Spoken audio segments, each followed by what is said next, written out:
We use low-carbon steel for most of the racks. The steel is there in the form of a thick-walled pipe of various diameters, angle iron, flat bar, solid rod. Every one of our racks are basically built one at a time by hand, and I think it's really all our stuff's custom work. I mean, 'cause it's not punched out in a machine, it's not done as an assembly, not like you would think in a big company. You got 4 guys that are hands-on all the way through. We take pride in what we're doing. Everything gets out of here, Jack's cut. And everything goes out of here, I've welded. So I really think most of the stuff we do is custom. My name is Jack Weeks, and I work at Bike Security Racks, and I do most everything here. As the steel comes in and put on the rack by the steel truck, and that's me putting it inside the cutting room to be sized and cut down and deburred to a certain extent. And this is setting the stop for the lengths that we need. That cuts a Schedule 40 1-inch pipe in this particular case, and you can see how quickly it's done. Jack just cut the pipe a certain length, and what I'm doing now is I'm bending bike arches. So I'm setting it in there, looking for a seam, and measuring it. It's basically each bend I do, there's different sizes where I would start the bend. That one right there is basically 26.5. You measure right to the edge of that flat, and then I would tighten it up, put some soap on it, and then I would program how many degrees I want to bend. It has to slide inside the dies. We just use basically soap. It cleans up better than oil. You have to adjust the tension on it. The critical part about that is getting the settings right and not stopping, because you really can't put it back in the machine and rebend it. It's all done with hydraulics. When you bend steel, if you want 180, you actually got to bend past 180 because the steel has got some stretching. This is the computer. SB is the spring back.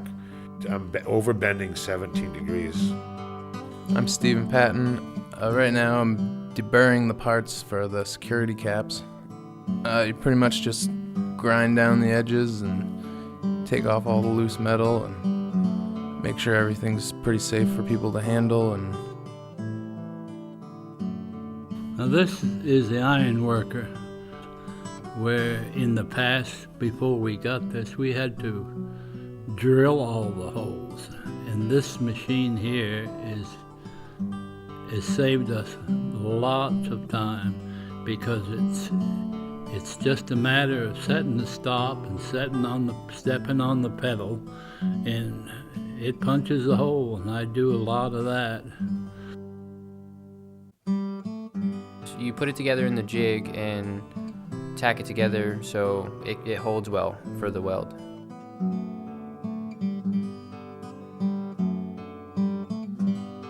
I try to make jigs for everything we build, so it's simpler, and basically I could have anybody do it.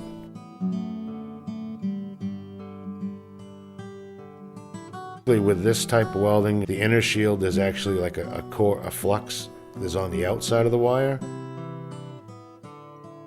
I check them, make sure they're square. I think there's one here that shows where it's out, and you can just hit it a little bit before it's welded up solid.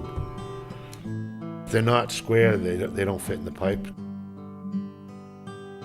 After that, there is another step where I put the security caps on, which is just a small cap that they can put the lag bolts in the ground, and then they use concrete to fill it so you can't get to the bolt. I'm Stephen Patton, and I'm a painter coater at Bike Security Rack. Right now I'm heating the pipes up to get them ready to be painted. Sometimes when you're doing it, you can actually see the moisture coming right out of the pipe while it's heating up. You hook up the line to the powder, and it feeds the powder through. That's why the flame comes out a little bit of a different color.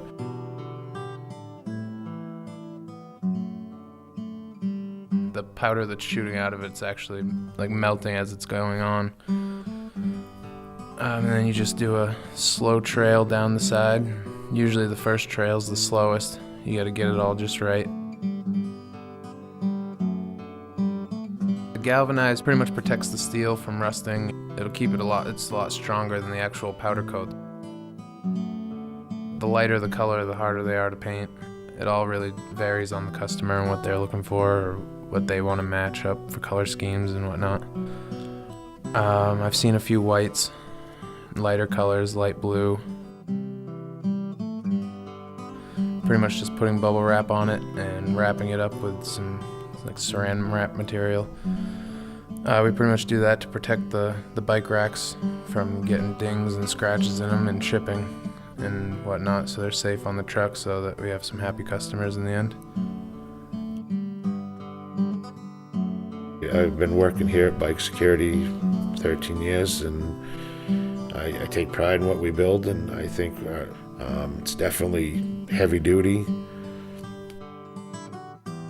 Our products are one of the best quality there is out there.